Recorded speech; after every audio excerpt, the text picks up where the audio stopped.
masih ingat, malam itu kami berkumpul anak beranak. Along ada, Angah juga turut pulang. Acik dan juga aku tidak ketinggalan melengkapkan malam yang nan indah itu. Malam itu, emak memasak juadah istimewa daripada biasa. Gulai ikan sembilang kegemaran abah menjadi menu utama kami. Sambal udang campur petai, sayur keladi, gulai ayam kampung dan ikan terubuk cicah air asam yang paling sedap disediakan emak sejak dahulu lagi. 3 kali abah menambah malam itu. Kami kehairanan dengan selera abah yang tiba-tiba berganda itu. Aku yang tidak menjamah ikan sungai dipaksa oleh abah supaya merasanya walaupun sedikit. Sedap pujuknya, apalagi kalau emak yang memasak. Malam itu, aku kira malam keramat apabila Along dan Acik yang bertahun-tahun tidak bertegur sapa menampakkan tanda akan berdamai. Air dikencang tidak akan putus dan biduk berlalu, kiambang pasti bertaut. Entah, aku pun tidak tahu punca persengketaan mereka. Kata abah, hal orang lelaki. Malam itu, malam kenangan yang akan aku ingat sampai bila-bila. Selepas 3 bulan berlalu, keluarga kami jadi murung kerana dilanda musibah yang paling memedihkan. Ratu hati kami telah pergi menghadap Ilahi. Aku terasa sepi sejak emak hilang daripada kami kerana emaklah tempat kami bermanja. Rumah itu seakan tidak bermaya. Aku tahu yang paling terasa kehilangan adalah abah. Selama ini, emaklah tempat abah mengandar kasih, melenyap sepi hatinya dan emak jugalah teman hidup abah yang paling setia.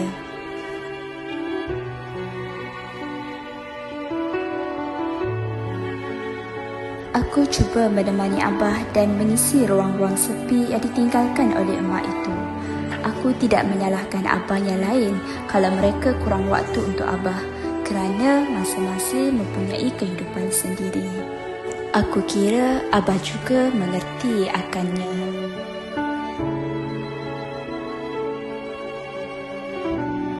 Begitulah pusingan hidup, kata abah.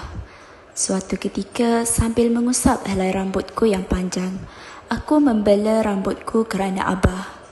Anak perempuan manis kalau menyimpan rambut panjang, tambah abah lagi. Avirah juga akan tinggalkan abah suatu hari nanti. Bukanlah maksudnya meninggalkan abah, tetapi lelaki itu akan menggantikan tempat abah, menjaga dan mengasihi Avirah macam abah jaga dan kasih Avirah. Tanggungjawab ke atas Avirah akan terlepas. Kasih sayang abah akan terus menghantar Avirah untuk pulang menemani sunyi abah. Avirah janji abah. Doktor muda macam Avirah ni mesti akan sentiasa sibuk nanti. Abah janganlah risau. Avirah sudah memohon untuk bertugas di tempat yang paling hampir dengan kampung kita supaya nanti Avirah akan sentiasa dekat dengan abah. Kata-kata aku telah melenyapkan kebimbangan abah. Aku tidak pernah menyesal kerana menolak tawaran belajar di luar negara dan memilih universiti tempatan untuk menyambut cita-citaku menjadi doktor seperti Along.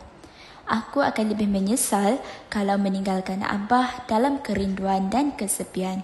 Aku kira akulah yang paling rapat dengan abah. Mungkin kerana aku satu-satunya anak perempuan abah. Disebabkan abah juga, aku menolak cinta Dr. Lokman.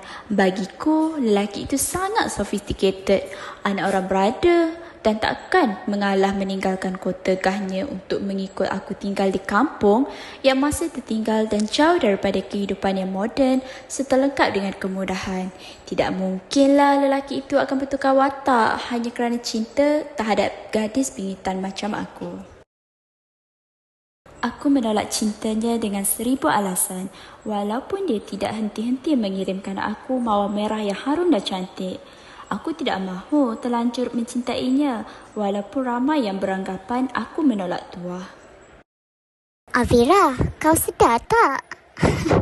Hanya gadis yang urat nadinya terputus saja yang akan menolak cinta teruna setampan Dr. Lokman tu.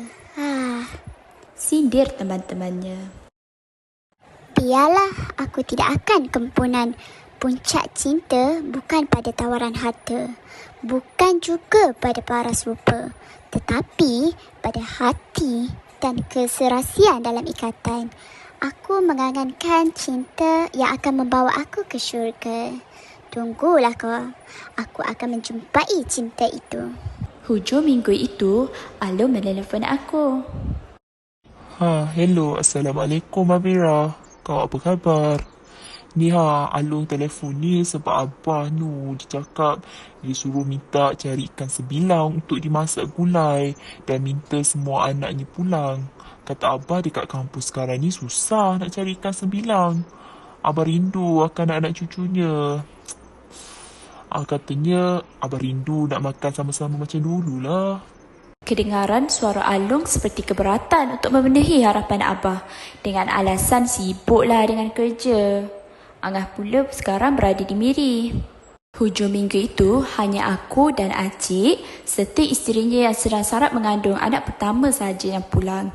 Kami sama-sama memasak gulai ikan sembilang untuk Abah. Mungkin tidak sesedap masakan arwah emak, tetapi aku haraplah Abah gembira dan kempunan Abah itu akan tertanggal. Malam itu, kami pun menjamu selera bersama-sama. Sesudah menjamah nasi pada malam itu, kami berbual di Anjung, tempat yang selalu menjadi pilihan kami untuk berkumpul. Banyak cerita yang Abah kongsikan bersama kami pada malam itu. Kisah mudanya yang bergelar guru, tapi sayang tak ada seorang pun anak-anaknya yang berminat untuk menyambung kejayaan Abah sebagai seorang pendidik. Namun begitu, Abah tidak pernah kesal. Pelajaran dan juga ilmu agama sudah ditinggalkan untuk anak-anaknya. Sebelum Abah masuk ke kamar beradunya, Abah sempat melemparkan senyuman yang paling manis untuk kami. Alangkah indahnya kalau semua anak-anak Abah dapat pulang ya. Abira, gulai ikan sembilang kamu sangat sedap lah. Gulai itu mengingatkan Abah kepada emak kamu. Bertambah rindu Abah kepada emak ya. Hampir air mataku menitis. Aku melihat Abah sarat dengan kasih sayangnya kepada anak-anak pada malam itu. Walaupun sesekali dia memandang di kejauhan. Mungkin Abah kesal kerana perhimpunan kami pada malam itu ada kurangnya. Alun dan Angah yang diharapkan dapat bersama-sama gagal untuk pulang memenuhi permintaan hati seorang tua itu. Dan aku tidak tahu mengapa jiwa seorang anak ini seakan-akan dapat merasakan sesuatu. Hati aku berdebar-debar, tidak sebagaimana selalu ketika Abah memandang aku dengan penuh kasih sebelum masuk tidur.